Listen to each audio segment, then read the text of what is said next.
उत्तराखंड, एक शांत और पहाड़ों से घिरी हुई ठंडी जगह, जहां दूर दूर तक सिर्फ जंगल, धुंध और खामोशी दिखाई देती है।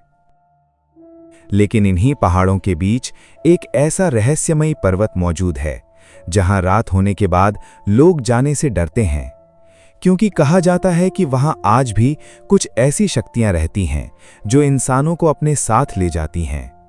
उस जगह का नाम है खैत पर्वत। ये कहानी है साल 2019 की।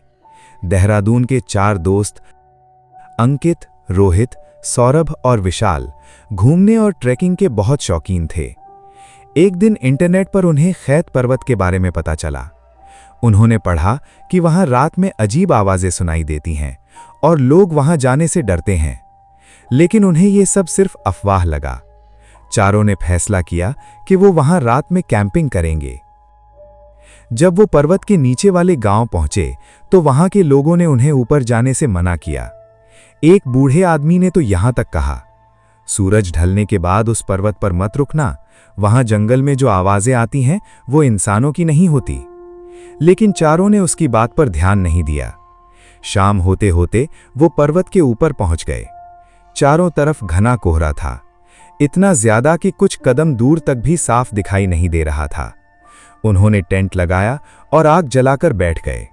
शुरुआत में सब सामान्य था, लेकिन रात करीब 12 बजे विशाल अचानक चुप हो गया। उसकी नजर जंगल की तरफ टिकी हुई थी। अंकित ने पूछा, क्या हुआ? विशाल धीरे से बोला, तुम लोगों को बांसुरी की आवाज सुनाई दे रही है।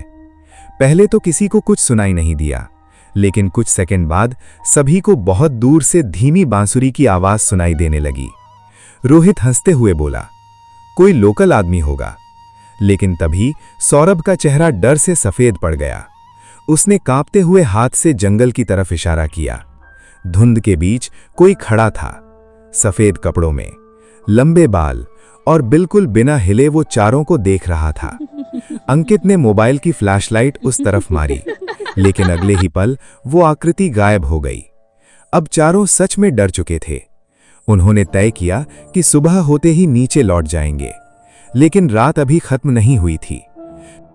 करीब 2 बजे विशाल अचानक टेंट से बाहर चला गया। अंकित की नींद खुली तो उसने देखा टेंट खुला हुआ है और विशाल गायब है। चारों तरफ सिर्फ धुंध थी। उन्होंने उसे आवाज लगाई, लेकिन कोई जवाब नहीं आया। फिर अचानक जंगल के अंदर से विशाल की आवाज आई, बहुत धीमी, इधर आओ। रोहित और अंकित आवाज की तरफ भागे, लेकिन जितना वो आगे बढ़ते आवाज उतनी दूर जाती गई। और तभी अचानक बांसुरी की आवाज बंद हो गई। पूरा जंगल एकदम शांत हो गया। कुछ सेकंड बाद उन्हें विशाल मिला। वो एक पत्थर के पास बैठा था। उसकी आंखें खुली हुई थीं, लेकिन वो कुछ बोल नहीं रहा था। अंकित ने उसका कंधा पकड़कर पूछा, क्या हुआ? विशाल सिर्फ एक बात बार बार बोल रहा था, वो मुझे बुला रही थीं, वो इंसान नहीं थीं। अगली सुबह चारों तुरंत वहां से नीचे उतर गए। नीचे पहुंचते ही अंकित ने उसी बूढ़े आदमी से पूछा, आखिर इस जंगल में रात को बांसुरी की आवाज क्यों आती है? बूढ़ा कुछ देर चुप रहा, फिर धीरे से बोला, बहुत साल पहले यहां एक लड़का आया करता था जिसका नाम था जीतू। वो रात में इसी पर्वत पर बैठकर बांसुरी बजाता था। कहते हैं उसकी धुन सुनकर जंगल तक शांत हो जाता था। लेकिन एक रात धुंध के बीच कुछ सफेद परछाइयां उसके सामने आईं। उस रात के बाद जीतू कभी वापस नहीं लौटा। अंकित ने डरते हुए पूछा, तो फिर आज भी बांसुरी कौन बजाता है? बूढ़े ने उनकी तरफ देखा और धीमी आवाज में बोला, लोग कहते हैं जीतू आज भी उस पर्वत पर भटक रहा है और उसकी बांसुरी की आवाज लोगों को जंगल के अंदर बुलाती है।